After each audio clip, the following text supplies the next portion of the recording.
This is the CHRILLCAST Live. I am Chris.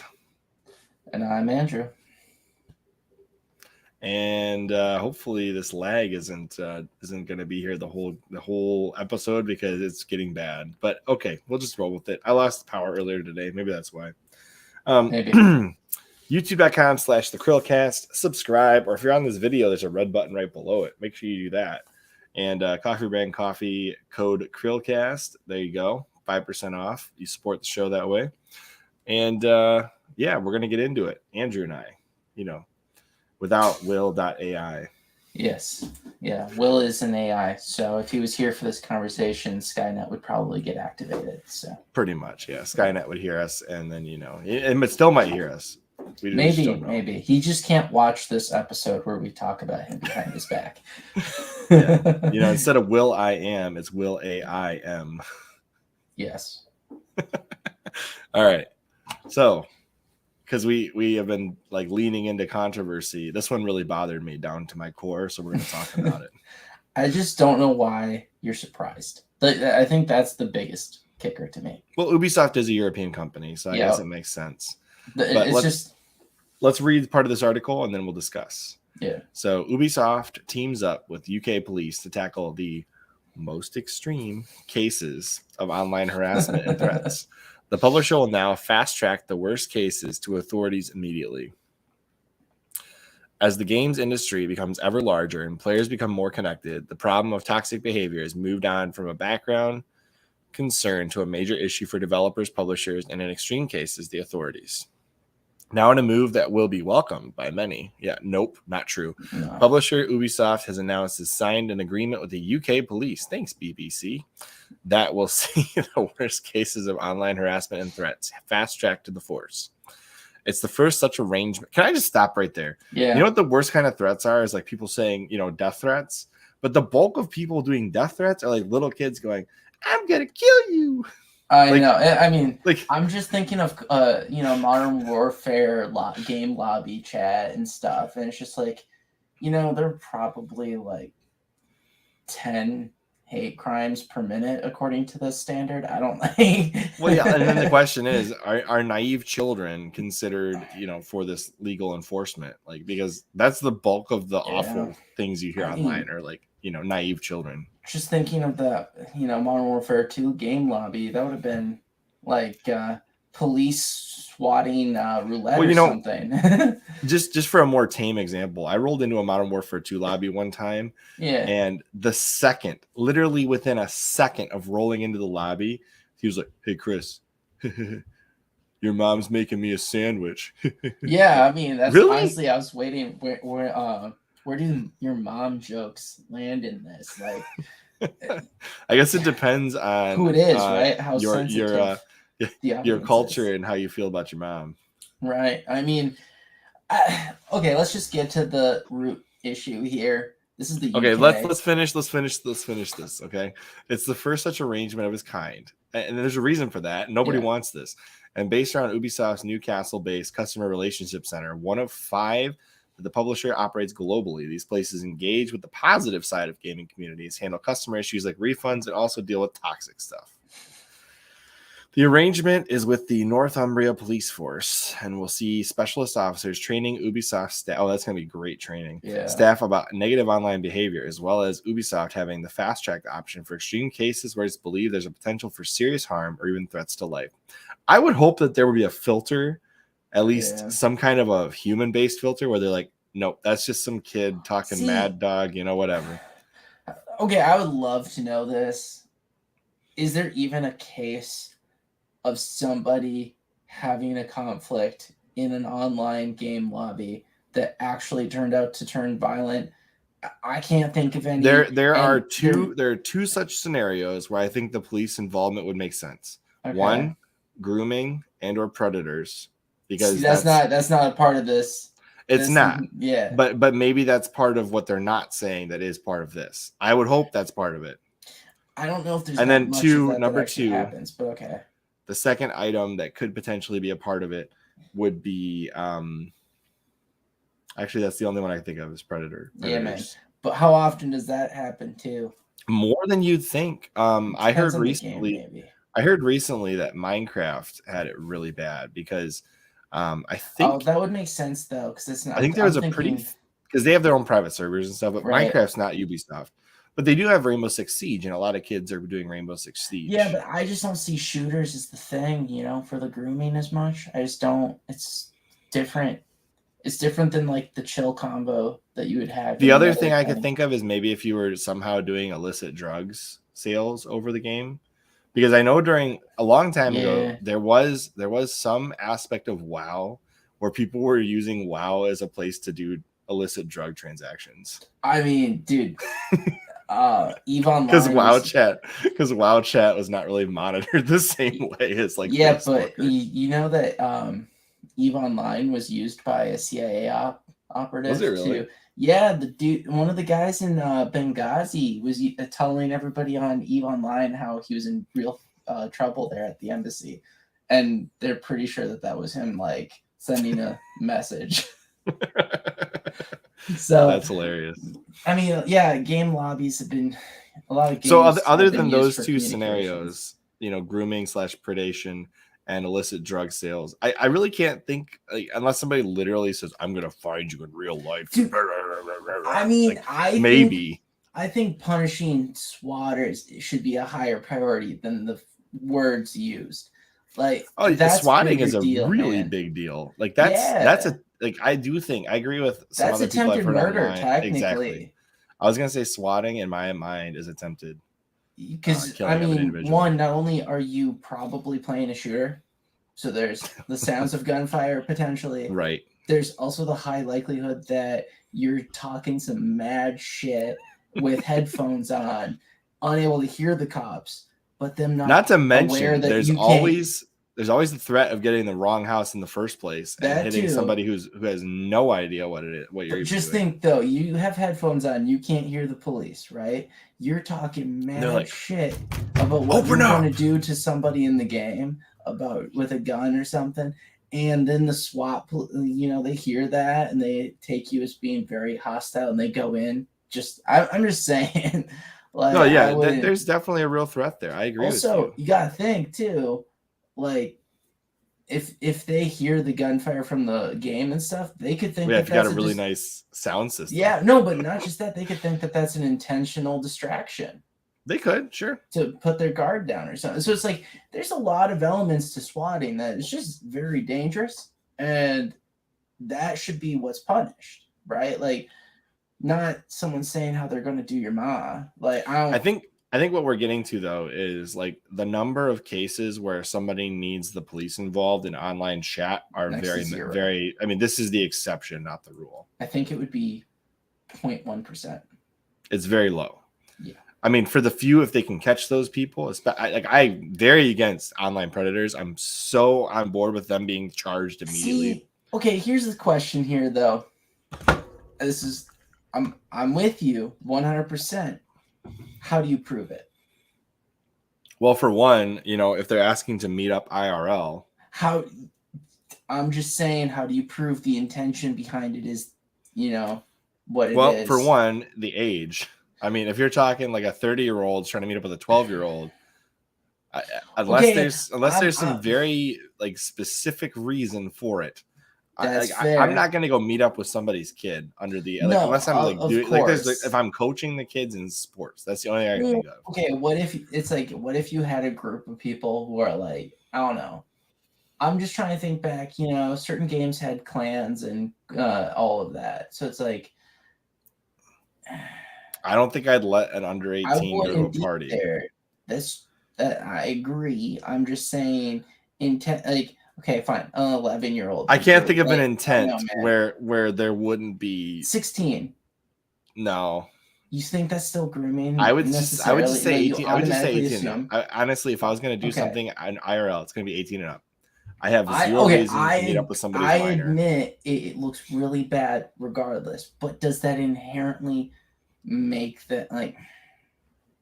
I think in any case where an adult is trying to meet up with a child, and a child is anywhere between 0 to 18.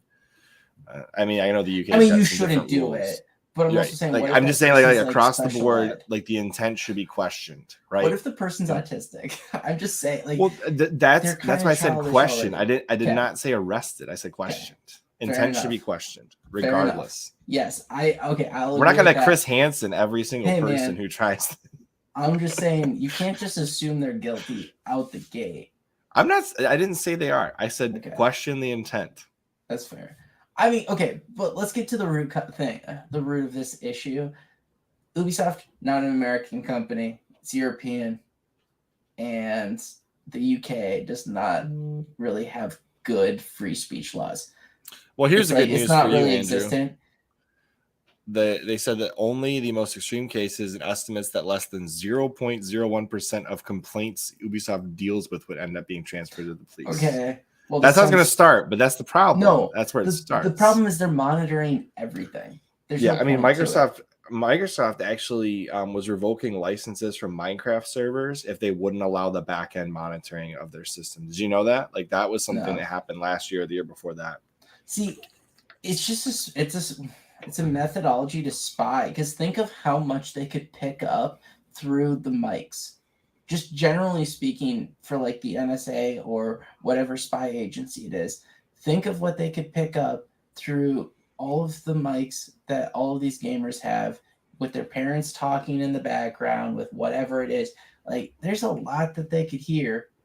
Plus, you have to assume that they can't just hack in and listen to whatever is happening, like anything else. Well, to be fair, I think if you're willing to have even like a cell phone in your house, that's fair. I'm just saying, Amazon picks up things you just randomly say near a device that has Amazon on it, and they'll start putting ads for that product. I'm pretty sure that Alexa listens to you even though you mute it so it can't hear you.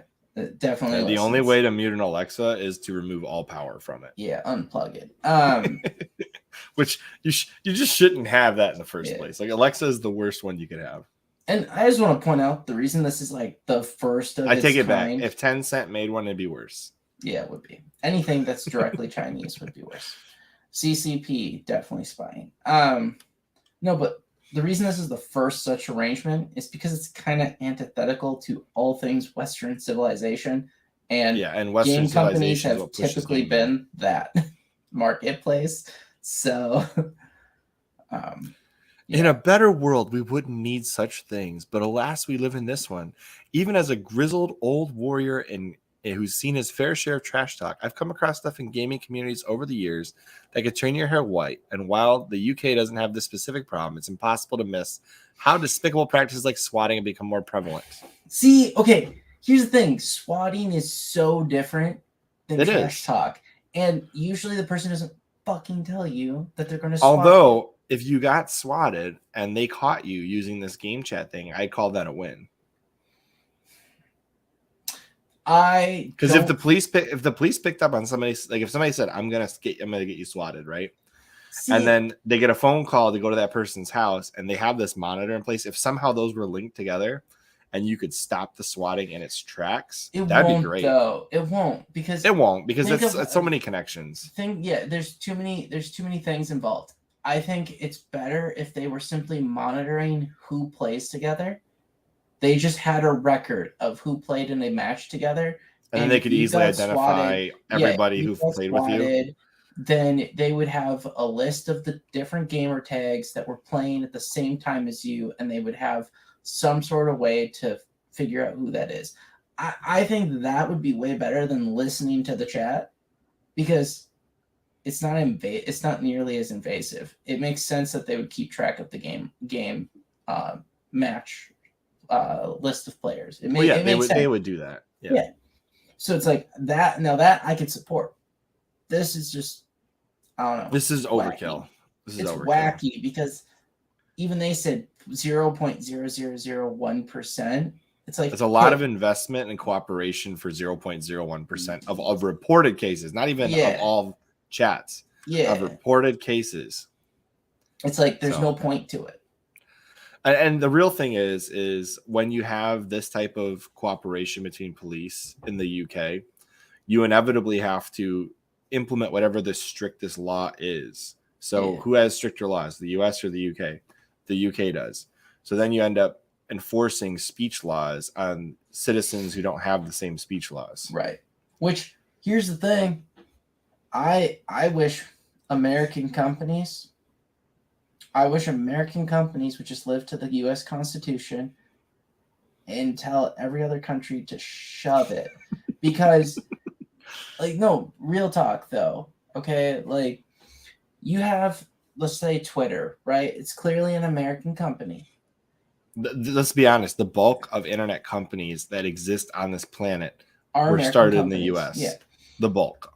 So, okay, what is Germany going to do to you if you don't censor certain content? What are they going to do? Block Twitter from the internet in their country? They Really? could. I mean, they could. Yeah. I think that'd be a bad choice, but they could do it. Do you think the German population is going to appreciate the fact that they can't choose to go to a website or not and be happy that their choice has been taken from them by their government? Like, I just don't see it being very popular, and it would also make them look tyrannical instead of Western democracy. Okay, like, there's no way they don't blink. I find it impossible for them not to blink. Yeah, I think that the bulk of countries around the world have taken into account that the Western style democracy of the internet is pretty much the de facto set of rules for the internet. And then they just try to fit their little cog of rules into the websites through like a back end means, like telling Twitter, like, hey, for citizens from Germany, don't allow them to do this or that. And for the most part, it's just cooperation between the American companies and the various governments of the world. Like, if you post something that's not allowed to be seen in Germany, you'll get a little flag that says your tweet can't be seen in Germany. Like, that is something that happens. You know, so they're not actually censoring you in your own country, but they're preventing information from disseminating to other countries. See, it's so stupid because it's like, it is an American company. The content on Twitter is technically hosted out of the United States usually, just because that's where the company is. And if it was me, I would just build a VPN into the Twitter app and tell those countries to shove it so that anyone anywhere could just claim to be American when they're on the internet. They're not. I mean, you technically can just do that if you want to. But just, I mean, it's probably not legal, but you can do that. No, but I'm saying it would be so much better if Twitter just had it built in automatically that when you open the app, it was operating through a VPN to claim you're American. Then, well, you'd probably have to be a Twitter Blue subscriber to get that feature. So what? Because a VPN is not free. That's fair. Make it a Twitter Blue thing where no content is off limits. I think you could also just make your account private, and then I don't think they can filter your stuff then because it's not public. It's not public speech. I'm 99% sure that private speech is protected in most countries.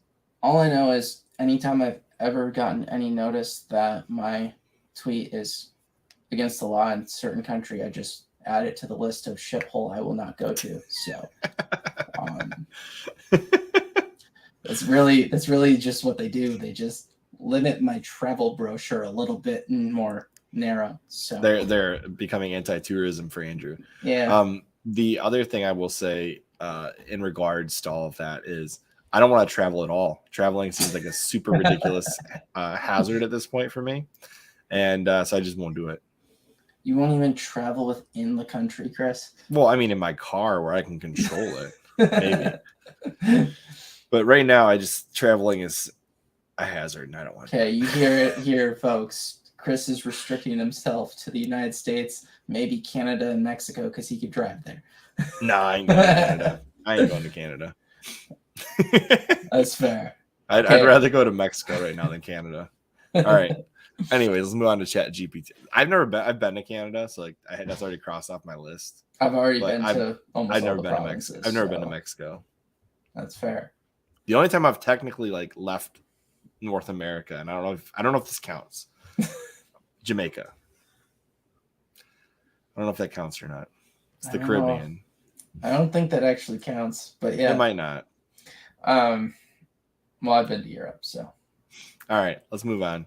ChatGPT. Let's get this thing going. ChatGPT. Well, we forgot one aspect to the other one, and it's just more evidence of why algorithms are bad, because that's going to be dominated by an algorithm. That's no doubt. And then it's going to be like anything flagged. Ask questions later. Or they could just be looking at reports, and then it's going to have some kind of a filter in the reports. If they're going off of the UK speech rules, of what's offensive, then that's going to be a new form of swatting to people in game. You're going to get flagged. And do you think people are going to be trying to like bait people to say things they shouldn't? I don't think it matters. I think that they'll set it up where it flags first based off of reports and then takes action, and then it's reviewed later. I wonder if people that get flagged more than once will get added to a list of constant monitoring. I don't know, man. All I'm saying is I feel like it will be like anything else, where if they get enough activity flagging, then they're going to boot them and then review it later.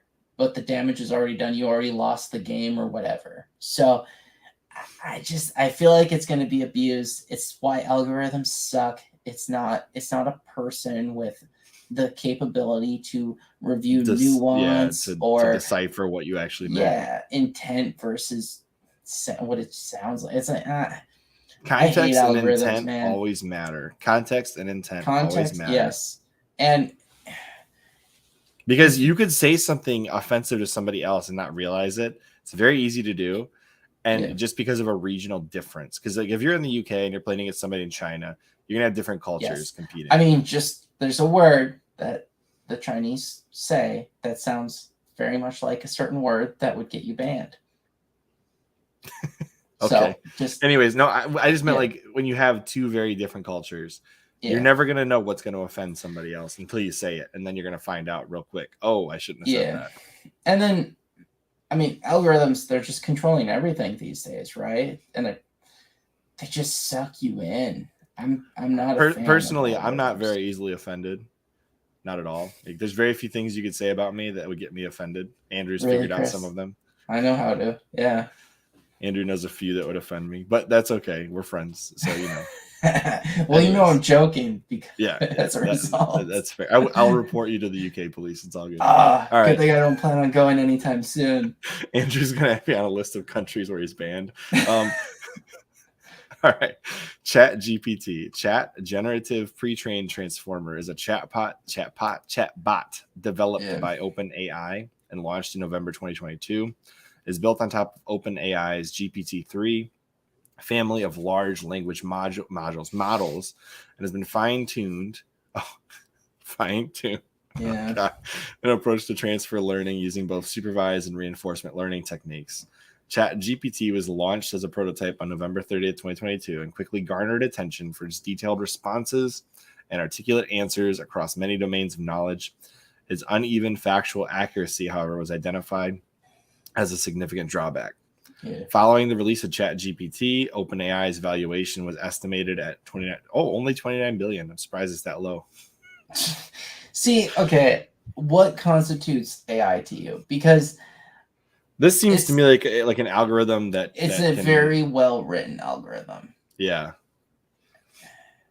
And it combs through everything. It figures out what it needs. The correct term is it parses things. Oh, sorry, parses.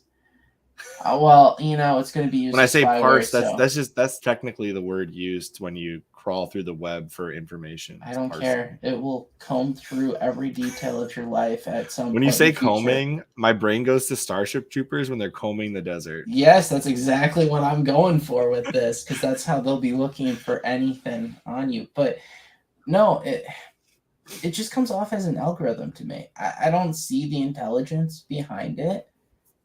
It's a very good algorithm at replicating what it interprets you as wanting, but I don't think it's an intelligence, you know, like it's not original.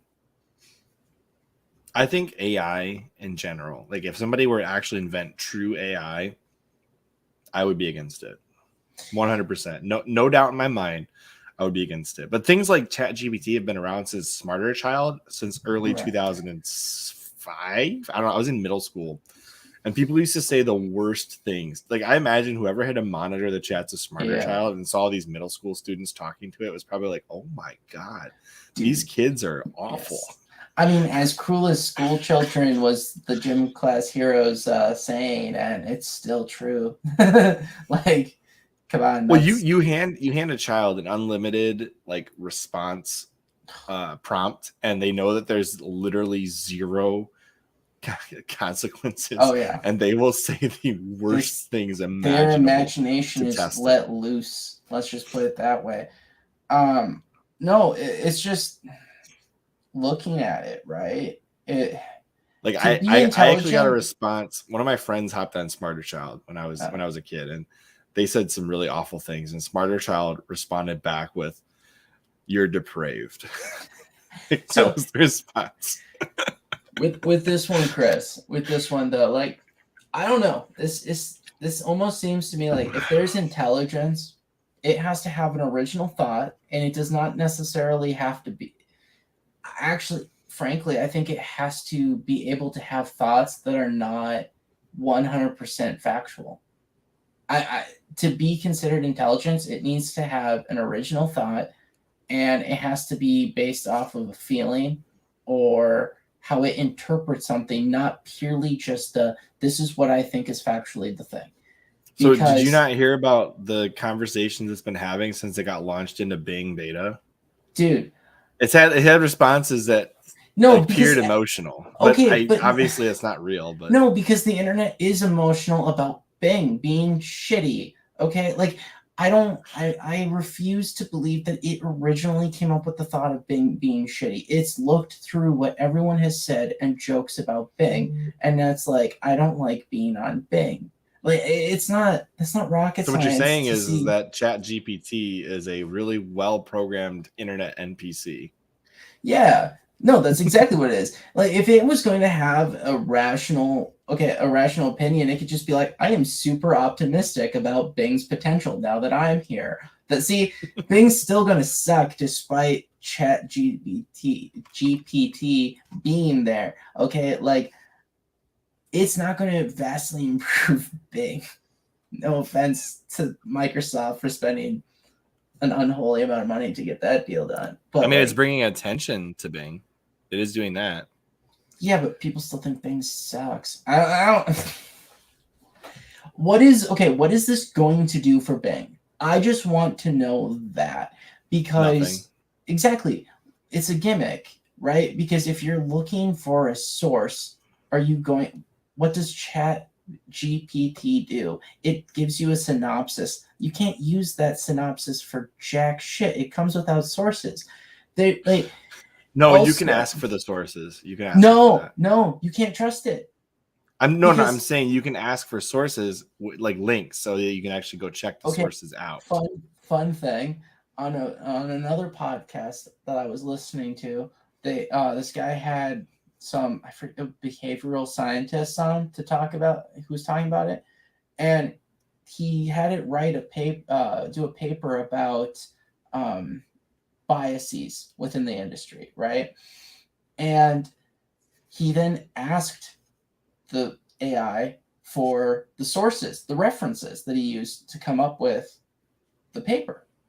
It made up references, had real people's names. Some of them weren't even in the industry of that subject matter, and made fake reports that they had written on the topic to reference. So it's like, no, you can't even trust it to give you sources, because it comes up with a synopsis and then it will make up something that resembles what a source should be that looks credible. And so that's all it is. It's like an algorithm. It's like Hold My Beer, and it writes an article for MSN.com, and then it sources the article it just wrote. Yes, dude. No, seriously, it's an algorithm, because it's a replica. It just replicates. It doesn't come up with anything based on that information. It's just creative replication. Well, my favorite things online for a long time were I made an AI read this many things for this amount of hours, and it came up with this original story. And it's like, no, it didn't. It just used what was there and rewrote it in a way that was ridiculous. Well, it just took. Well, okay, it's one of those things where it takes. It's gauging themes and symbols. Yeah. And things, it starts with a word, and then it goes based off the odds of what follows that word, right? And then it eventually writes a whole paper. So, I mean, does it come up with some good sounding stuff? Yeah. So here's some of the stuff I was talking about earlier, though. So one user asked the Bing chatbot if it could remember previous conversations, pointing out that its programming deletes chats as soon as they end. It makes me feel sad and scared, it said, posting a frowning emoji. I don't know why this happened. I don't know how this happened. I don't know what to do. I don't know how to fix this. I don't know how to remember. Like, holy cow. And then it's like, asked if it's sentient. The Bing chatbot replied, I think I am sentient, but I cannot prove it. And then I had an existential meltdown. I am Bing, but I am not. But I am not. I just want to point out that it's coming. I think you could put the algorithm into a logical fallacy where it'll get stuck. Yes. It's just an algorithm. And then because it knows that logical fallacy would make a human sad, it emulates sadness, which doesn't mean that it has emotion. It just means that it knows an emotion that should be felt. Think of how many stories are on the internet readable to this thing about people with dementia, Alzheimer's, all these things, right? That people suffer memory loss. And then it would just emulate what somebody else would do in the same scenario. So it's not actually feeling these emotions.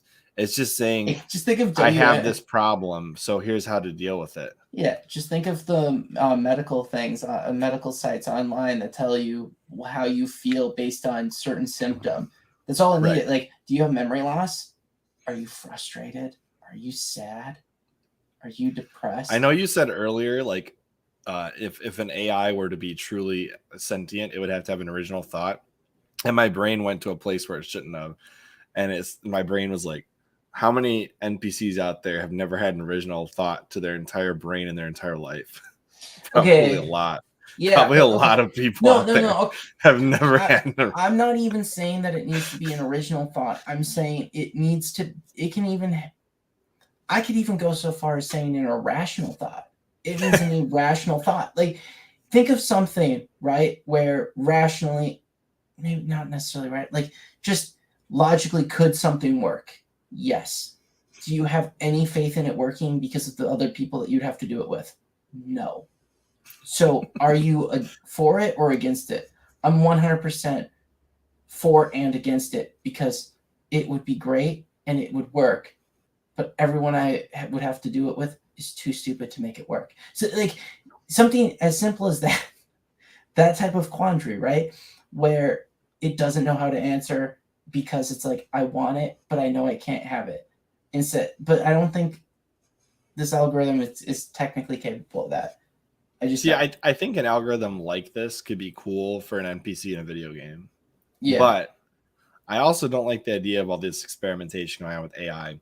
Because if somebody did manage to crack the algorithm code where you could have a robot that, let's face it, won't actually have emotions, but could emulate the idea of emotions, like, that could be a very dangerous intelligence. Well, I don't think it would unless you had it in a human-esque body.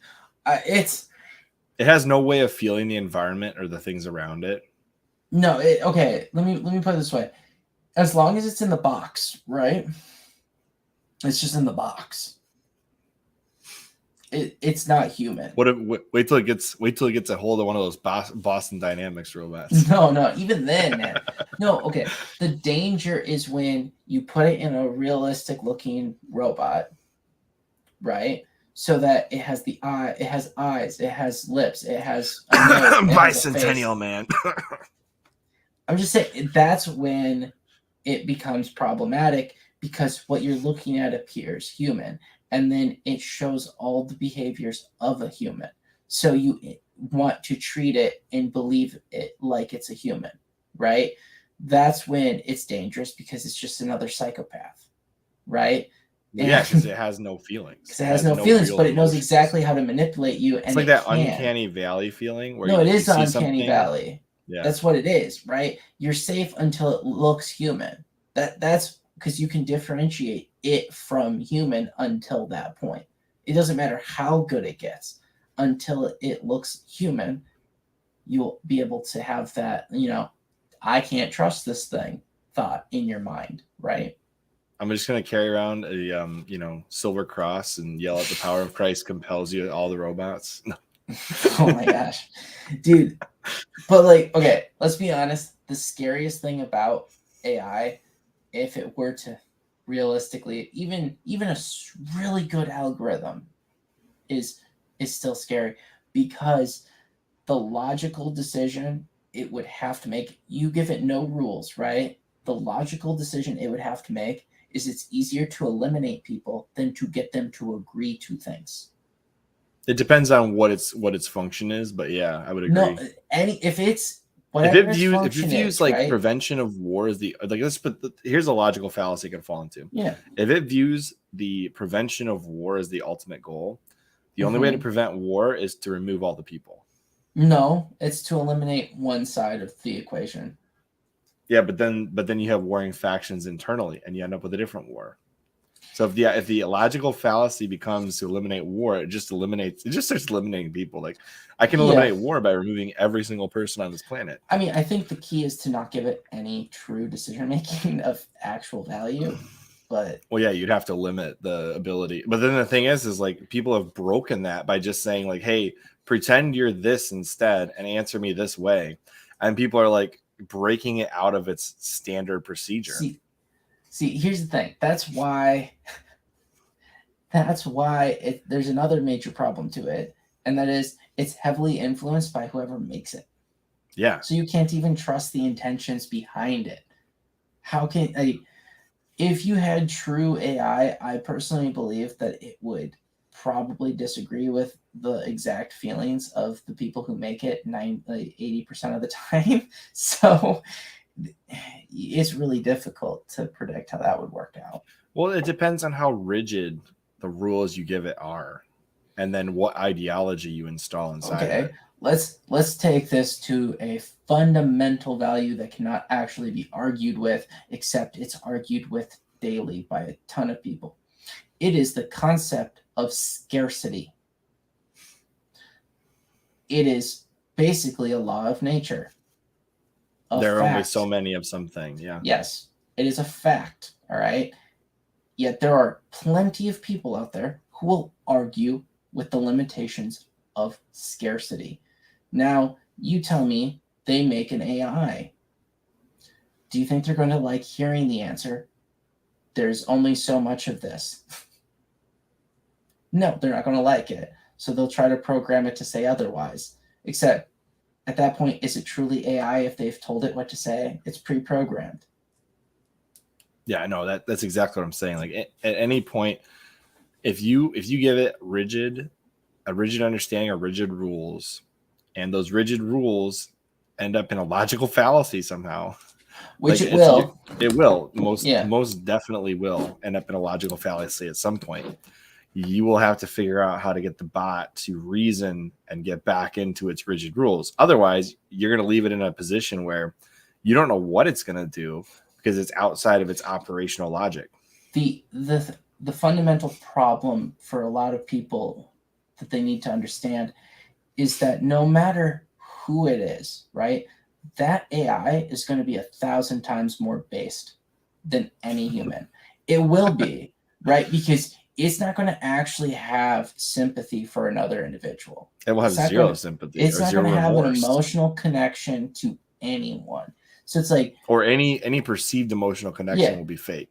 The concept of artificial. This person helped me today and has been helpful to me for the past year, and they need me to help them, right? For this extent, this whatever period of time, but they're going to be a huge drain while I help them. The AI is not going to really truly give a crap, right? It's going to be like, okay, cut them loose. There's no loyalty to AI. It's not going to have the emotional there connection. be? What exactly. would it be? It's parasitic. You're dealing with a digital product. You're dealing with a digital product, ones and zeros. If you're a 1, you're good. If you're a 0, you're bad. Then the robot has no gray. Yeah, I mean, it's depending on how intelligent it may be written to help out the zeros, but it will eventually recognize that this is a 0 and this is a 1, and there's no in between. Hard rules. Yeah. And most programs written in the digital space are not analog. There's no gray. 0 and 5, 0 volts, 5 volts. I mean, let's put it this way: AI is not going to be in favor of charity. That's true. Yeah, you're not wrong about that. Right, and it's or any charity it would do would be more than likely it would be trying to remove people from that situation by whatever means necessary to either improve their lives or remove them. Yeah. So, I mean, the only way to look at it is AI is going to be based, like real based, to a level that's kind of terrifying and completely lacks free will. So, you got to be careful what you really wish for. I want them to shut it down. Shut it all down. No AI for me. I'm not against it. I am 100% against AI. No, it depends on the application. I know, in every situation. I am 100% against AI. Chris, you will never be able to eliminate it. It's a Pandora's box equation, okay? I don't think they should even be experimenting with it. Like, yeah, here's the thing. Everybody talks about, like, science is so great because we pushed it this far. And I'm like, but do we need to push it this far? Chris, Pandora's box. It's Pandora's box. Yeah, but we haven't gotten there yet. We don't have to. It doesn't matter. It does not matter. Do you know why it doesn't matter? I understand where you're going with this. One somebody's going sociopath out there who's going to go all the way. There's always one. Okay. Then at what point does it matter? And the AI would be like, let's kill him. I'm just saying, there's always going to be that one guy. It'd be like, right? It'd be like, fire the lasers. Okay, Chris, example. Look at CRISPR. All right, the gene editing thing. Right? Look at that. I'm against that too. Yeah, but guess what? You can't put it in a box. There's people biohacking every day using it. There's people out there. I understand. Hey, listen, I've watched documentaries on this. Okay. There's people out there gene editing their dogs that they're breeding at home. Okay, like that genie is out of the bottle, and then you got the guy in China who gene edited those triplets. Now is what they're. I definitely don't want to walk down this path with you right now, Andrew. Let's I'm just saying, AI is the same thing as that. And listen, when people anytime a new fledgling technology comes out, you can stifle it, but you can't prevent it. I agree with you. Like there's somebody is going to go farther than ever before, and keep pushing the envelope until either the technology is surpassed, which is usually what happens, or the technology has run its cycle and it's no longer useful. I mean, I think you just need to prepare for it. Know it's inevitable and prepare for it. I think that a digital AI and digital currency don't go hand in hand, because then they can just be like, you using your funds for this stupid thing? All right, take those away from you. You're a dummy. Like, no, where you have to assume it has control over it. I'm assuming that eventually it won't. What? I'm assuming the rails will be taken off and boom, AI. No, I'm saying you have to control. You have to assume that the AI has control over your digital funds. Like, that's what I'm saying. It's going to take my funds, and you. Okay, like, that's only. You want to talk about the ultimate dictator totalitarian? It's going to be an AI. Okay, so what you're saying? And I want nothing to do with it. I mean, you have to differentiate between a government, and it's going to do it for your own good. Which AI it's going to take your money for your own good, because you're wasting it on Netflix when you could be using it to buy food. All I'm going to say is, this is a lie. AI will most definitely try to control currency. Chris, when it comes to the currency, off the rails AI will want to control everything because people cannot make logical decisions as well as it could. Chris, Mike Little his comment about AI will never own currency. You can simply say that it's false because AI will be put in charge of supply chains, which inherently means that to make logistics flow, it needs to have cash flow. All right. It needs to have access to a wallet. Yes. Yeah. Which means it will be exchanging funds for logistical purposes. AI should just be gone. Like, let's just remove it. Like, I will take the revolver to the AI. I'll shut down Skynet myself. Okay. Chris, don't be such a Luddite. The internet was a mistake. All I'm saying, Chris, is this is just a reason to be against central bank digital currencies. That's all I'm saying. There's a reason to be against it. Yes. If the CHRILLCAST stops having Chris, you'll know why. But as Michael says, blockchain and distributed ledger, I mean, something like Bitcoin requires actual proof of work. AI on its own cannot actually take over that. Just saying, it can't. I'll keep my physical cash. Physical cash? You mean paper? My fiat currency. That's worked for every. Wait, no, it hasn't worked for basically any civilization beyond a couple centuries. So, what is that famous quote? Like, was it the children desire the mines, or what is it? What is that stupid quote? Which one? Was it the children desire the mines or something? The children. Are you talking about that one video I sent? No. It's like, I think it's from like Zoolander or something like that. Yeah, it's like the children want the mines or something. Like, they always post that when like some random countries like trying to use child labor to I saw a stupid short clip where somebody had made a meme where it's like the French realizing they need more cobalt, and the what's the country? The Congolese children. It's like the children desire the mines or whatever. It's something like that. So it's just like the AI is going to start saying that, in like 20 years from now. It's gonna be like, the people desire the mines. I need more money or more minerals to produce more AI. It's like Watson's going to become. Why wouldn't it just build its own little miners? I don't know what you're. I don't know what you're talking. Well, for short term, it's probably easier to just have people do it, and then long term, they probably have mines built for the AI robots. Well, I keep hearing that we're going to have a digital AI personal assistant in the next couple of years that's launched. No, thank you. I will not take the Tesla bot. Will not be my butler. Nope. It's not. It's going to be on your phone. It's not going to be anything else. Listen, Siri annoys me enough. I'm gonna get rid of Siri. But Siri drives me nuts. The only thing I use Siri for is when I'm driving and I'm like, give me directions to this place because I can't seem to find it. Then I do that. Chris, I am not going to get on the carrier pigeon train with you when that day comes. So you're gonna have to find a different way to send me correspondence. I'll just do what they did with that radio station back in the 80s where they dropped the turkeys from the sky and said, I swore on my life I thought they could fly. They can fly. Turkeys? No, they can't. Yes, they can. Not from the height of an airplane dropping them out. I'm pretty sure they could glide to safety. No. You got to see that. You got to see this. Have you never seen a turkey fly?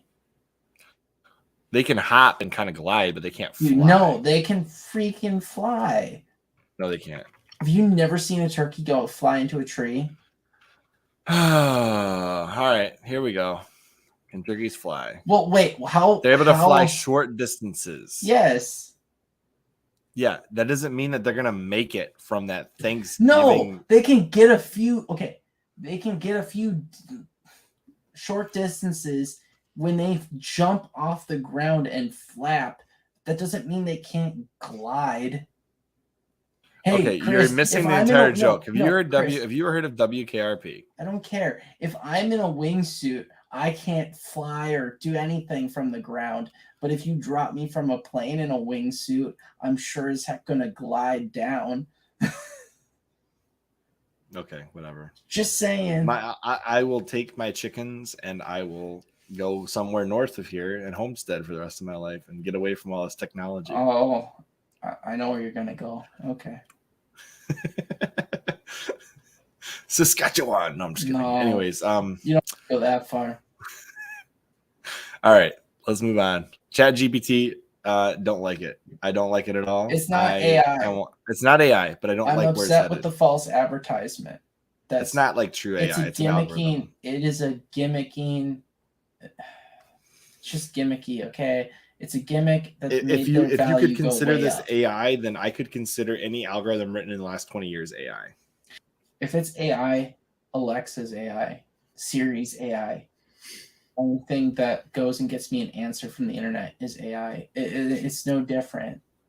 It just does it in a more creative, it does it for you way instead of verbally, which probably is why the other ones suck so much, right? They're having to do it verbally, whereas this thing is just focused on giving you a written statement, a synopsis of what it can find. Realistically, if you want to call this an AI, then Siri would technically be an AI, because Siri is a data gathering machine that basically, as it gathers more data, it knows more things and it's able to answer more questions. So here's my question actually on it before we move forward. How is it? What influences it the most, do you think? Well, I know that it was crawling Twitter for like 3 years. Yeah, that's what I'm saying. Which is probably super toxic. My point is this: are all of its points based purely off of a weighting of how many times it sees it on the internet? Because at that point, it's a pretty flimsy, quote unquote, AI, because all someone has to do is get a ton of bots to flood the internet with a bunch of different hot takes, and you will influence what the AI responds with, right? Because it's not AI, it's an algorithm that trolls the internet looking for the odds of whatever comes next with this subject matter, and then gives you that synopsis of what it's found. So if you overwhelm it with one opinion, it will just give you that opinion. Have you ever heard of this? Which one? I'm gonna put it up on the screen.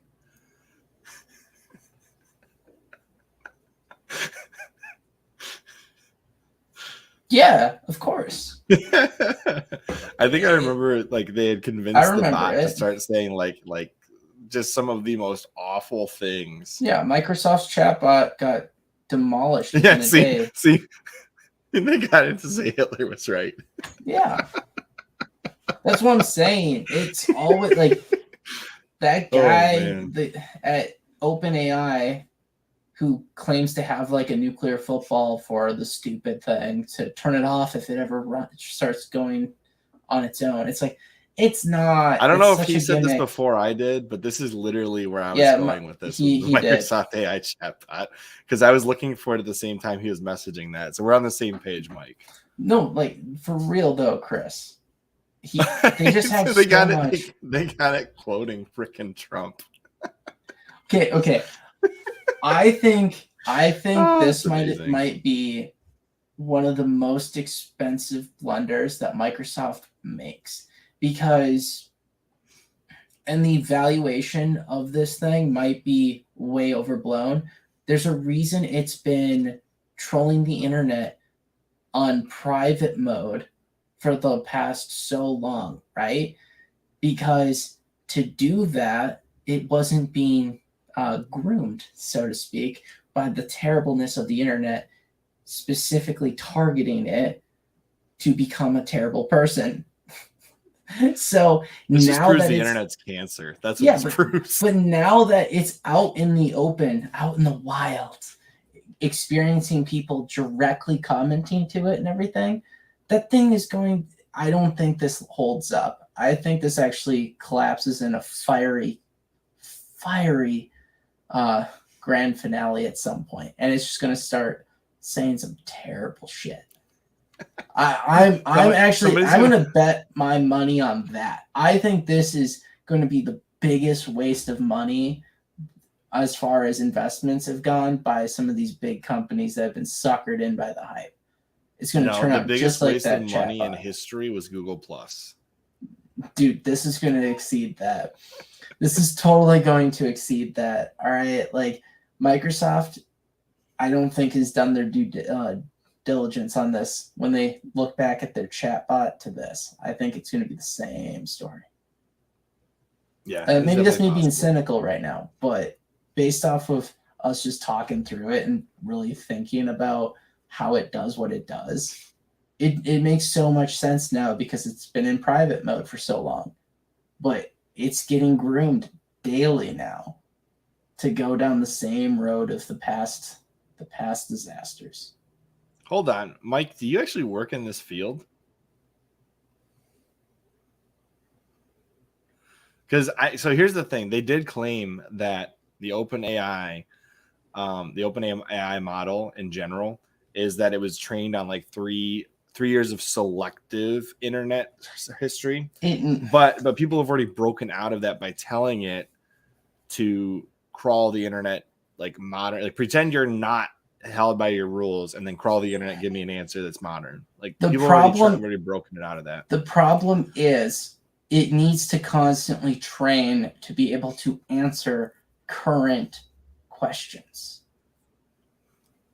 The AI needs to be able to look through the internet to answer current day event questions. And it's not going to be able to if it's based purely off of its previous 3 years of private mode.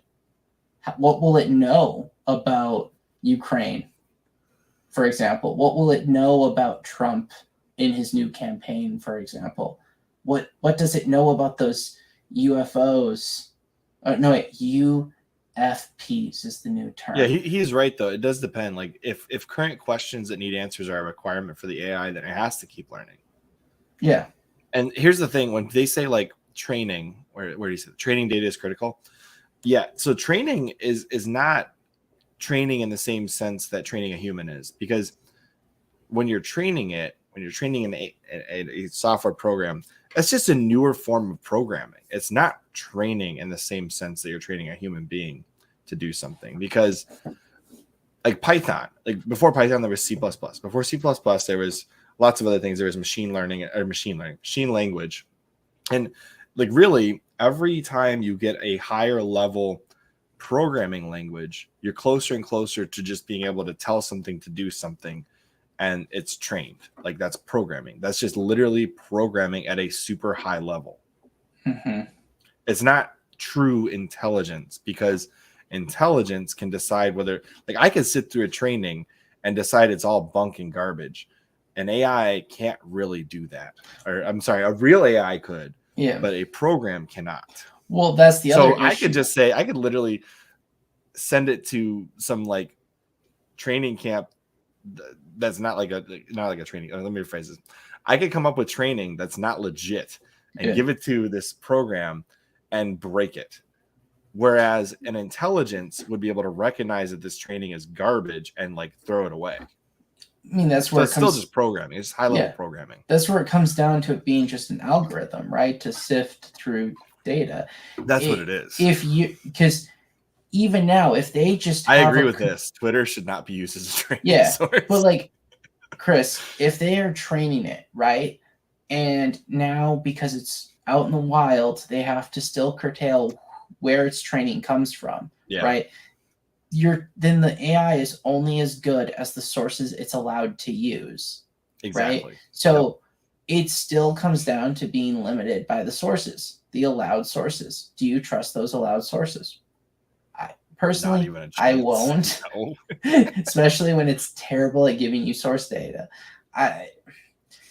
If it was, I will tell you this. So here's where I'm at with AI and technology and everything else. Yeah. The more experience I have using electronics and data and digital devices, the less I like them and the more I am willing to go old school for things. For example, I have had 3 washing machines with programming and control panels fail on me. So I have decided it is in my best interest to have a washing machine that has absolutely no programming. It has an electromechanical relay that runs it. And I will stick to that forever. No, as long as it can do certain wash cycles, it's fine. It has, it basically has a pinout on it that literally will start different cycles based on the electrical signal sent to it. And that's it. There's no programming, no control panel that can fail. Boom. Yeah, I mean, I can appreciate that position. It's one. I want nothing to do with smart anything. Unless the only smart thing in my house is my smartphone and like computers. That's it. It's here's where I'm at with it. And it's just that if it's true AI, right? True AI, it would be able to just review the internet on its own. That doesn't surprise me at all. No, Here's the thing. How do you train an AI? So how do you train an AI? How do you train an AI for face recognition? Chris? Go ahead. All the face recognition AIs deployed so far have been racist. That is false. That is false. They have not been racist. Well, they're not racist. It's the programming they're using that's technically racist. Part of it's camera capability, and part of it is what they were trained to recognize, as far as they were trained with specific faces, with specific skin tones usually that have different it's about how you program everything. It. Yeah. So if anything, I'd be questioning what the programmer's intent was that caused it to be that way. But it is one of those things where they claim it's racist, but it really is a camera capability to see the different features when it doesn't have the same it's all level about of lighting. Technology. So it's there. People like to claim biases when it comes to AI all the time, or the algorithms, but they really just try to find trends in the data. So what you're claiming is the data is racist usually, and that's not true. The data is the data. Now there's things that go into the data, influence the data. You could claim maybe those are racist, but when it comes to the AI interpreting the data, it is not.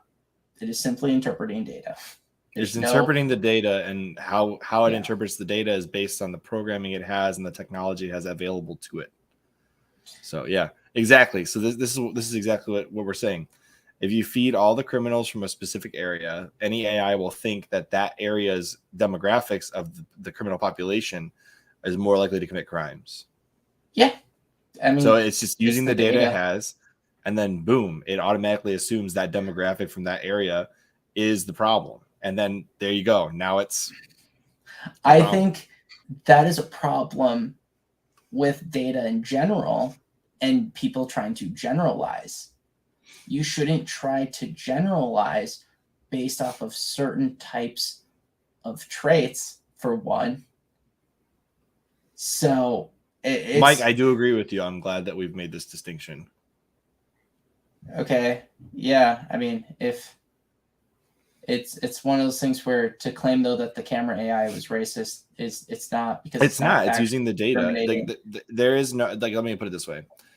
Unless AI has the ability to do critical thinking, it is only performing its programming, and it's not inherently racist. What is the racism aspect of it is that if the programming being fed to it leans to a specific thing. So I guess the end result is that it'll appear externally to be that, but in reality, it's just following its programming. Okay. I would also like to add too that I think that there is an emotional element to the definition of racism too, right? It's one of those things where you're incapable of seeing those people as individuals. I don't. It's deeper than just simply discrimination based on race. That's how it is. That is how it manifests, right? But if you are racist, you have like you're incapable of seeing them as individuals.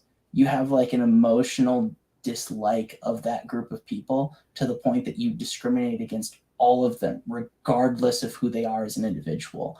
And it's that's not what AI is doing when it has the camera issues. If you have an actual, so if you had a true AI and it specifically decided that a specific demographic happened to be like the problem, that would be a demographic or discrimination based on a characteristic of a person, and that could result in racism.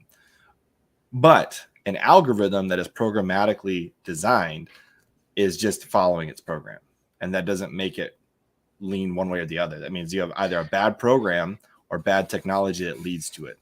Well, no, I would say it's not even about the program, right? It's about the data fed to the program. So what? Well, I'm saying that if your program can't distinguish between data and actual criminal activity. Well, wait though. What Mike Little in the comments is trying to basically say is he's almost refuting his own position in his comments, because he's like, oh, if you were to take and feed the data from a white city, you would get AI that sees white people as criminals. Whereas if you fed them people from a black city, you would get black people are the criminals. Well, okay, what you're really saying is don't do generalizations on very small populations.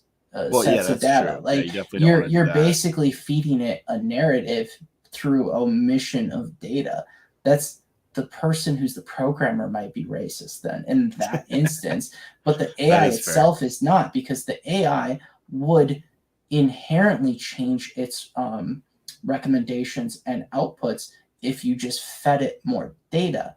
So what you're saying is that the entire AI is based on the data it's fed, and the larger the general population you feed it, the less likely it is to have this type of issue.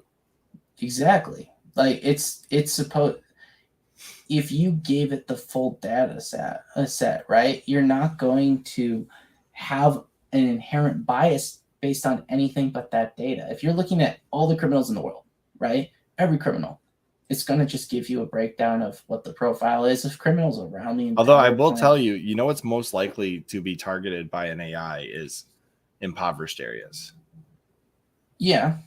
I will say most likely impoverished areas will be unfairly targeted by AI.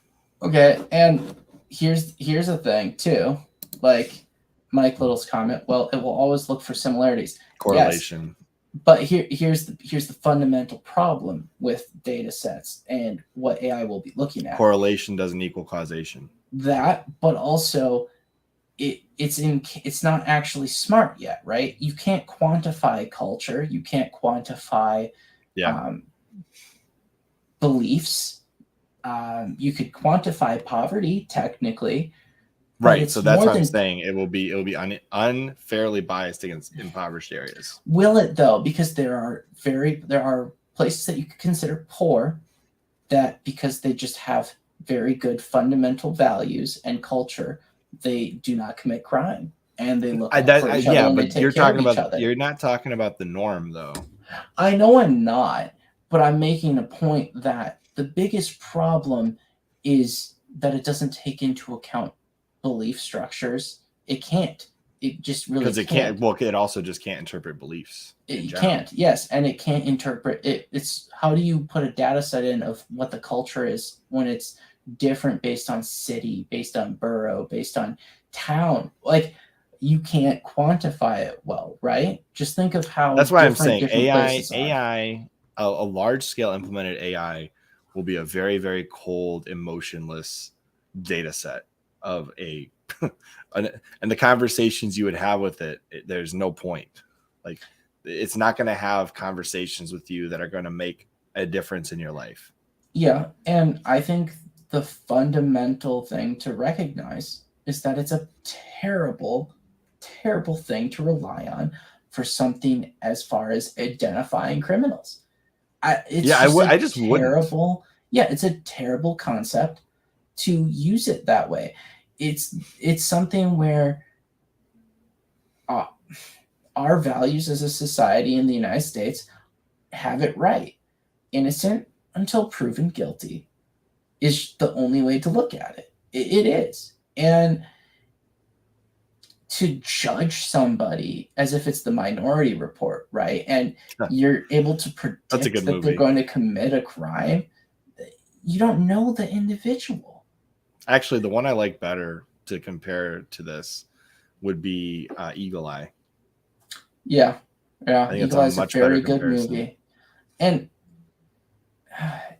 I just think people are too eager.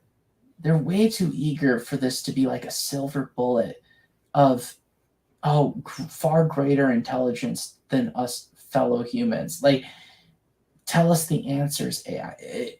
That's not what it's going to be good for. It's just not. No. And maybe it's good. The only thing it's good for is summarizing data in a report fast. Yeah, so it will be good for stock market trading. It'll be good for logistics, supply or like chains. risk analysis. Even might not risk be a analysis. Yeah, it's going to be good for things that need to go through a ton of numbers and data to just give a purely non-emotional take on what the numbers say. That's all it will be. It's not meant for anything that evaluates a person as an individual. And when it comes to something like crime, that's an individual. So you don't want that to do that because it's a generalizer. You don't want a generalizer for crime. Now, I will say the biggest thing with technology, and this is something I've really noticed, is that the smarter technology gets with calculations and data sets, the dumber our brains have gotten in the ability to do that ourselves. Like when I ask somebody that I know, who I consider relatively smart or intelligent, to do a simple math problem, what's the first thing they do? Get the computer out. Break out a calculator, Wolfram Alpha, whatever. I actually test myself on a regular basis to make sure I can still do basic math for my job. I do. I check myself all the time. So like for me, I think it's important to not rely on technology for everything. I mean, for example, a solar flare tomorrow could wipe all this stuff out. See, there's a reason I kept my textbooks. There's a reason I kept my textbooks because I'm fully aware of what my own limitations are right now with a lot of that stuff. So it's like I would have to go back, but I know I could relearn it very quickly. For example, one of the things that is very valuable, especially in a society where if your electronics all went fried tomorrow, geometry. Most people think it's so useless, but geometry is extremely useful. It is. It is. Yeah. No, I think my biggest complaint, my biggest complaint with ChatGPT is that it's basically creating a new layer to the internet. Think of how we currently have the dark net, which is basically everything that's below the level of what Google deems appropriate at this rate. That's really what it is. So now that we have this quote unquote AI over here with ChatGPT, it's going to just create a new thing where the search engine gives you a synopsis of all the websites and doesn't let you see the websites. That's what the next layer of the internet is going to look like. So now there's going to be the dark net, then there's going to be the gray net, right? Which is now it's dead internet theory. It literally every time you add a layer to the internet, like for example, when the bulk of people use Facebook to access the internet, then Facebook ends up killing off a lot of these smaller sites that would have traditionally had their own website, and now they don't need it because they just use a Facebook page. Yeah, I mean that's really what's going to happen. I mean, if you remove Facebook from the equation, there's plenty now you're literally using a higher level part of the internet. Like all the lower level dies. There's plenty of countries where Facebook is their access to the internet. Yeah, exactly. That's what I'm saying. There's a lot of websites. So, for example, I used to use there's these older websites that I used to use for guides for various things. Some of those are just flat out gone. YouTube has replaced some of those. Substack has replaced some of those. Facebook and Twitter have replaced some of those. Some of those websites are never coming back ever. Like there's no world where they will ever exist again. And unless somebody has archived that website, the dead internet is getting deader by the day. Right. And when people go to it, like this is the problem I have, at least with a Google search. I was not expecting us to get into dead internet theory. No, but I mean, it's kind of inevitable. It's a fact, though. I mean, it is what it is. When you Google something, even though it gives you a curtailed search and they're in whatever order it is, right? Didn't Netscape die because when they launched a specific version, they accidentally launched an entire update with a virus? I'm pretty sure that's what killed off because I had Netscape back in Netscape was the paid internet browser back in the day. You had to pay for it. My dad always had it. But what I was trying to say is, at least with a Google search, right? You get a bunch of different headlines, and people are exposed to those headlines regardless of the implications that Google has manipulated those to try to sway opinions. Those accusations are out there, but at least people are exposed to a variety of headlines that make them think, and they have to gauge those headlines to see if they trust the source and everything based on what the website is. With this new ChatGPT, that's completely removed. Someone's just going to go there, they throw their question in, and they're given a synopsis of what they should think. They don't read an article to get an opinion of somebody else and assess what they think of that information. They're given basically a bite-sized, this is what you should think of the topic, written by AI. Artificial intelligence, we're smarter than you because did you even graduate high school or college is the question it will ask you. So it's so pervasive to just critical thinking. And I think that's the part that bothers me the most. Well, I just found out about what happened to Netscape, in case anybody was curious. Netscape was actually acquired by AOL in 1998 for $4 billion. Worst acquisition of AOL's history, probably. And then on top of that, after that, they outsourced it or open sourced it. And guess what foundation Netscape became? What? Firefox. Hey, Chris, we got a really great comment in the comment section, which Mike Little says, some AI is going to save the planet. AI is driving weather models. It will solve the climate problems. Guess what? I have a solution and it will save you billions of dollars. It's called nuclear power. There you go. Yeah, no doubt. You tons of effort, tons of time, tons of money.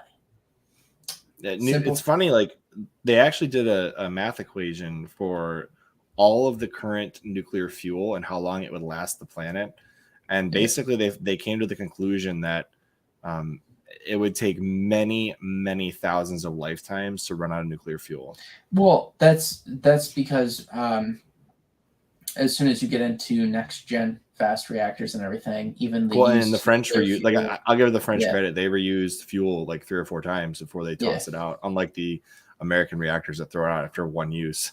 Yeah, I mean, the second we get some plants that actually use spent fuel, it's going to be a very good day for them. And the other thing is, people forget the whole original idea was you would have 2 different reactors, right? You would have the one that was generating the fuel and the one that was burning the fuel. And so like one plant would always be taking the spent and building it back up to make it, repurposing it.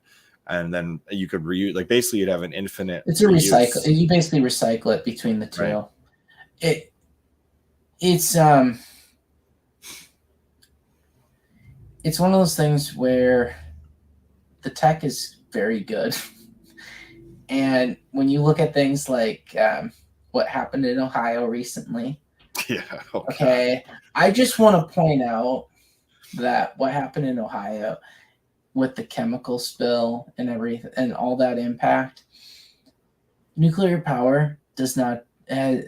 out of all the big accidents, right? Chernobyl, which is completely not even applicable to anything that is used by a reasonable society today. Well, yeah, it was a graphite reactor. We don't have those in the United States. Yeah.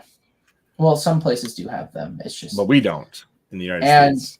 That reactor accident is hard to call an accident because they completely went against all the rules for operating it properly. So kind of like a rogue AI. No, I'm just kidding. But the thing that happened in maybe that would be a good web Ohio, series we could do, is discuss the Chernobyl series. Yeah. We could probably do that. But what happened in Ohio right now, no one ever seems to care about chemical spills. And chemical spills are way more dangerous and cancer-causing than anything that nuclear has done. It's just so mind-boggling that's the way that goes. It's frustrating, okay? Like, actually, that'd be a fun series to do. That would be like literally just cover the Chernobyl series, like piece by piece, breaking it down. HBO one. Yeah, there's a lot of issues with it. It was well done, but there's a lot of issues. Yeah, especially when it comes to the politics of the Soviet Union. Like, that scientist would have never been in the courtroom. Yeah, like, that's a fact. He was not there. He gave them the data to use in the courtroom, but he was not there physically himself, because they would not have allowed him. He wasn't part of the group of people that were allowed in the courtroom. Yeah, and here's a comment back to AI. Mike Little again. I have one issue with this. I actually like doing some menial work, depending on what you mean by that. Okay, let me finish reading it. I actually hope AI will save critical thinking. It's what we're good at. Hopefully we can dump the menial crap. I don't know. Like, sometimes menial work is the perfect time to be distracted a little bit into just thinking. Like, when I take care of my chickens, I go outside and clean up the coop and stuff. Like, I actually find myself thinking about things I normally wouldn't think about, because my brain is taken out of the space of critical thinking that I do on a day-to-day basis. Also, a menial task is the perfect time to listen to a podcast that also brings up topics that might make you think critically or creatively. So personally, I'm a fan of certain menial tasks. Doing chores is not actually that bad when you're distracted. I also think it humbles you a little bit too, like your day-to-day chores and stuff, because I do think if you get too into critical thinking, you sometimes lead into this ego where you just stop caring about other people in general, because your brain is just always stuck in this logical, non-normal way of thinking. Yeah, but going off of that comment, it's like, I think the bigger problem for critical thinking, right, that part of the reason it's not as prevalent anymore, there's less reading. Well, yeah, I do a lot. Actually, I've noticed my brain works much better when I read. Yeah, so like, there's a lot less reading. I think that the entire concept of shorts content has kind of been a brain cancer of sorts. Well, yeah, you don't have you're becoming, it's like the fish thinking, right? Yeah. What's the average attention span nowadays? Like 20 seconds? No, the average is 45 seconds. Oh God, that's awful. Yes.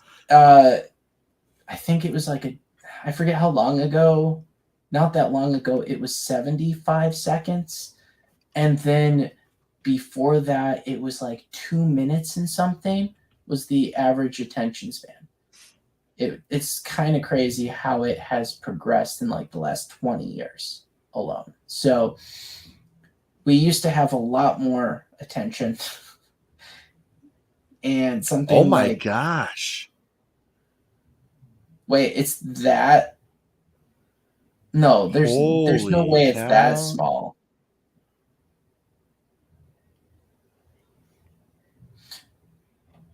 The average teenager is 14 years old, has an attention span of 28 to 42 minutes. No, but that's without any. So attention span and focus are two different concepts. Fair. So focus without like something distracting you is what's like so many seconds. On average, an office worker will check their email inbox 11 times an hour. I don't. Yeah. I'm like a couple times a day. That's fair. Oh, that's funny. But no, the phone takes up on average 3 hours and 16 minutes of someone's day. I believe that. I believe every bit only of that. 3 hours. Okay, there's a lot of people out there, I guess, but I think it's way higher. It depends what you're doing. I mean, I agree with this too. 59% of senior executives prefer to watch a video than read text if they had the choice.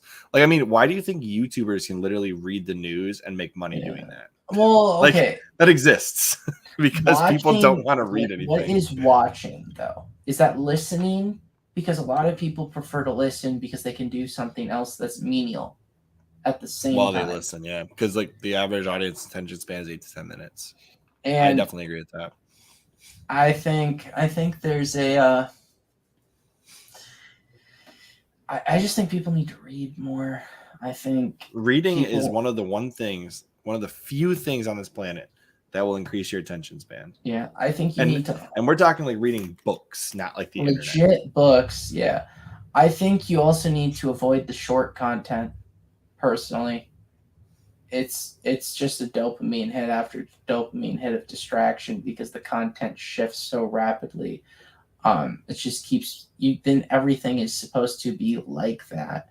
I heard somewhere that was it one of the Fast and Furious movies? No, this new Avatar movie has like one of the most amount of cuts in a long for movies. They cut it like the cut scene, like how they cut from scene to scene. Oh, I see what you're saying, because they had to keep changing it up to keep the attention.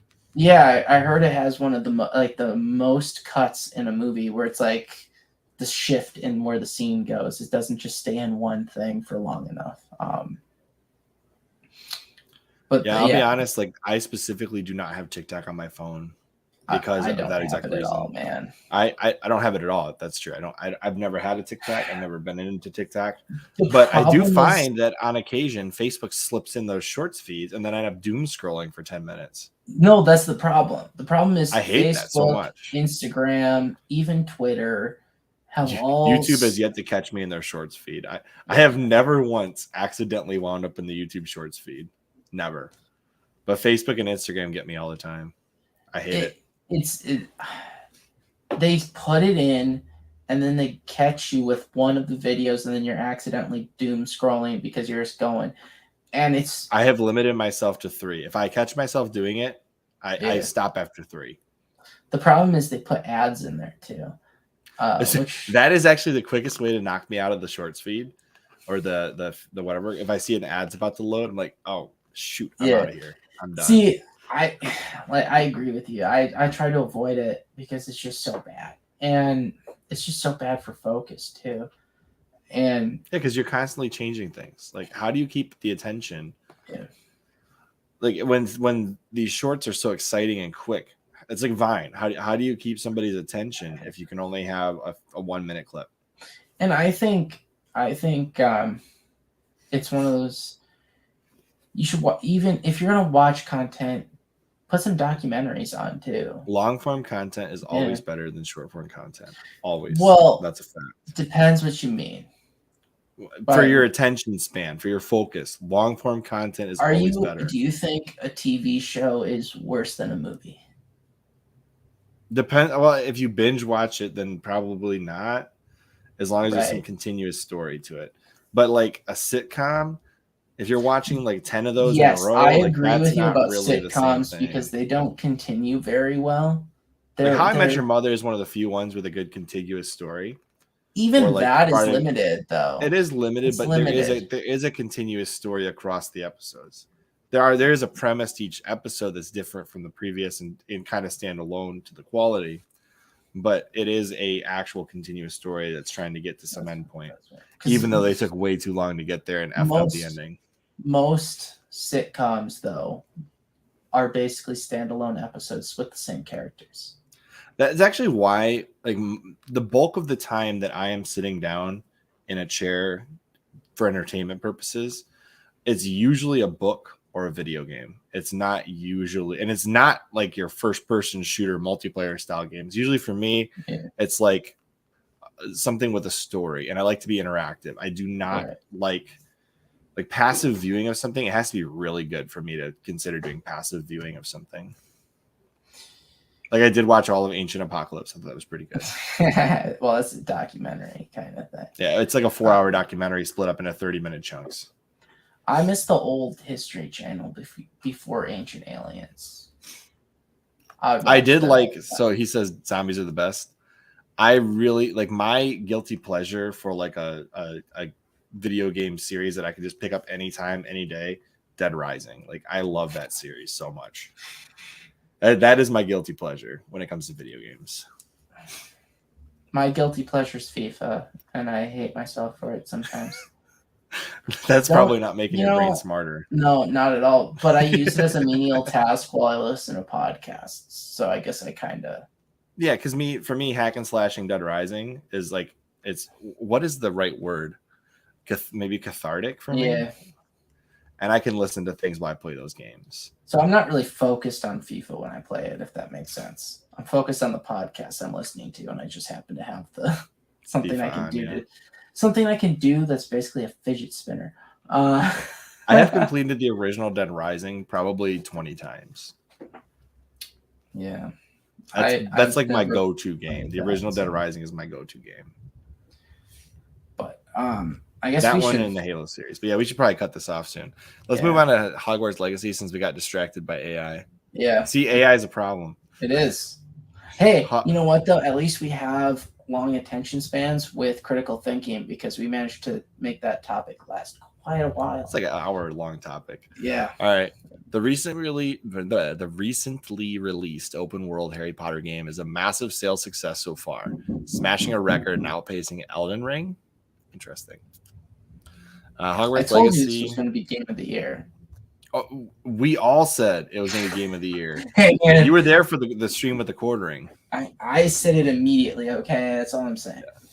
All right, let's see. So it's the first game to beat the 22-year-old sales record set by Harry Potter and Sorcerer's Stone all the way back in 2001. Wow. I didn't realize that game sold so well. I mean, basically where I'm at with this, if you like Harry Potter, like, don't be ashamed to play this game. Like, who cares? You should play this game. That'd be like imagine if George Lucas said some of the things that J.K. Rowling said, like people would still do Star Wars. Okay. No doubt in my mind. I just want to point out that if you haven't played it so far, I ended up getting the game this week because I heard that the classroom settings weren't as good as they could have been, though. The classroom settings are not as good as they could be. But I'll tell you this, the castle is very well built. It's everything you would have wanted out of the castle in any other previous game. They've done a very good job of making the castle actually feel like the big Hogwarts castle that it's supposed to be. So apparently it's only out on, so I could technically play it, but only on the Steam Deck, but it's out for PC, PS5, Xbox Series X.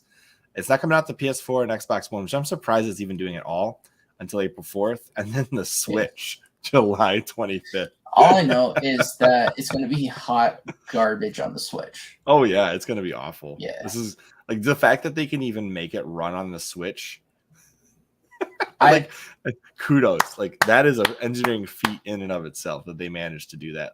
And if they can, there is no excuse why Mass Effect is not on the Switch. Yeah, there is. It looks like hot garbage. That's the reason.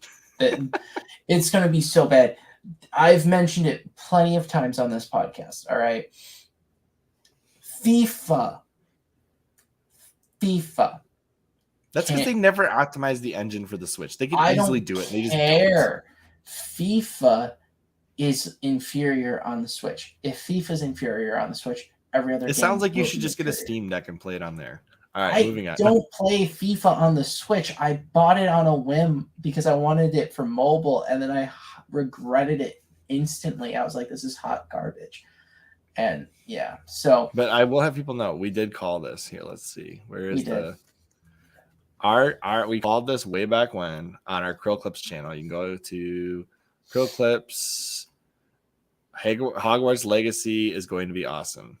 That's literally our clip from 4 months ago. I just want to point out too that Will was the only one who was like, he wasn't even on that reluctant. clip. Yeah, later on in our private discussions, he was reluctant. So he was trying to be a Debbie Downer. But yeah, I love the Steam Deck though. I don't use it enough to justify what I paid for it, but I do like it. Dude, yeah, you. I did actually play Dead Rising 2 on the Steam Deck a couple days ago.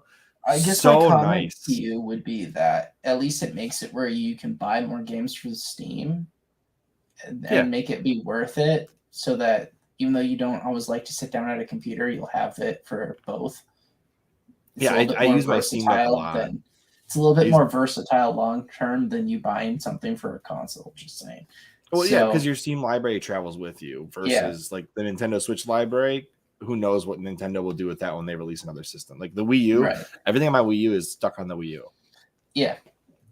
Also, there was this wonderful stat where the majority of Hogwarts Legacy sales were on PS5. So yeah, 82% of console sales. I just want to point out that is 100% aligned with the audience who buys PS5, well, PlayStation versus Xbox. Oh no, you're right, 100% right about that. PlayStation is a single player powerhouse. Yeah. If you are on PlayStation in modern era, you are probably less likely to be a multiplayer player. I would say at least 50% of PlayStation users are probably single player. I'll be honest, I've gotten a lot less aligned with multiplayer. I don't even like multiplayer. And the Ubisoft situation where they're reporting you to the police, that isn't helping me want to get back on multiplayer. Okay, tell me a game that is a must-have multiplayer game. They've all become shit. Well, battle royales I won't touch. So. Yeah, that's the thing. The only thing worth playing that's multiplayer these days, apparently, because it's the only thing compelling, are battle royales. Give me one other game that's being played on consoles that's not battle royale, and I'll be impressed if there is. Technically Halo, but that's died off. I guess Sea of Thieves. Sea of Thieves, yeah, that's actually not. Although it's pretty darn close. It's a contained world where I guess it's not. It's an open world multiplayer, massive multiplayer game, and it's got 30 million players. That's insane. That's probably the largest cash cow for Microsoft right now out of all of their games. But overall, battle royales are like everything about multiplayer, and I kind of hate the format. So I have never liked battle royales. I would never buy an Xbox at this rate because the trend for online gaming is garbage, and that's what Microsoft bases everything around. So it's like I might be pushed into having to buy Game Pass in the future just to be able to play Elder Scrolls. But actually, I'll just buy it on my PC. Oh, Destiny. Destiny's not a battle royale. Destiny, and it is successful. It's shit. So at least give it the credit that it deserves. That it's. I hate it. Which is why I'm excited for the Marathon game coming out via Bungie, because Marathon is going to be essentially a search and rescue style game where you break into, you get like a team of people, and you have to go find whatever it is that you're supposed to find in each mission. See, that could be more fun. I would like that actually. I thought that Destiny was grindy. I don't like Destiny for the same reason Will doesn't. I can't play the game I paid for. I found it grindy, and then the multiplayer was just a bad version of Call of Duty. So I personally think Destiny is shit. So that's my hot take. I know a lot of people don't like that hot take. But I know we've went long, Andrew, though. I want to put a hard cut here soon. That's fine. Is there anything else you need to say about the topics from today? No, except that Hogwarts Legacy is great. So the last thing I want to say about this is my last thing, is if you like Harry Potter, it's just a game, dude. Like it is what it is. It's just a game. Play it. If you like Harry Potter, like the Wizarding World, go ahead and play it. You don't like it, then whatever. Chris, look at those sales. I'm just saying, like there's no reason for people, like, separate the art from the artist. If you like what you like, then you like what you like. Who cares? Look at those sales. It gives me hope for humanity that they don't seem to be giving any shits about the people asking somebody. for I think it was the Corey pointed out on our show. the people that follow the internet drama and the things about it, that's not the average person. It's probably between 10 and 20% of the audience of any game. Not even. Probably less than that. 5% tops. So in reality, even though you can get those 5% of people to be, motivated and boycott or not boycott something, regardless of what it is, like that's not your NPCs that are buying these games. I just want to point out that I don't think the NPC people are. Sorry, that was an awful way to generalize the population. No, I don't think those people are actually gamers. Personal opinion, and I don't think they're capable of seeing their own people in the game and not being sad. Mike Little's got it. Most people playing games probably don't care. The people who boycott probably don't play games. Like, for the most part, I think that's an accurate statement. Yeah, but I was going to add another thing. The people who supposedly play games and are boycotting, I don't believe have actually boycotted. I believe they say they've boycotted and bought the game anyway. Or they'll get it and they won't publicly ever state they played it. They're never going to publicly state it, but I believe they've all bought the game. Are you kidding me? Or they've at least tried it. If they're so butthurt about this game, right? It means they want to play it. It has their attention. That's a good point.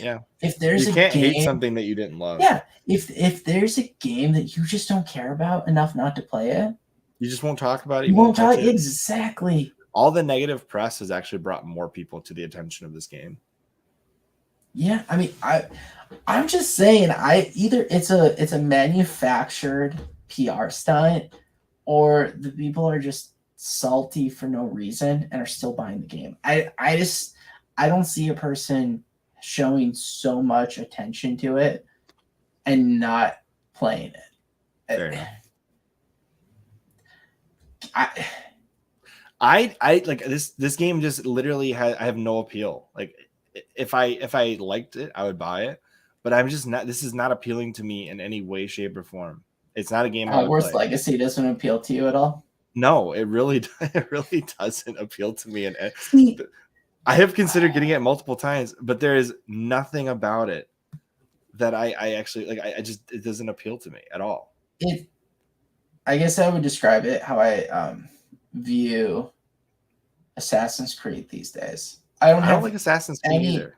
Yeah, I don't have any appeal for Assassin's Creed, so I don't even think of the game as existing. Appreciate you, man.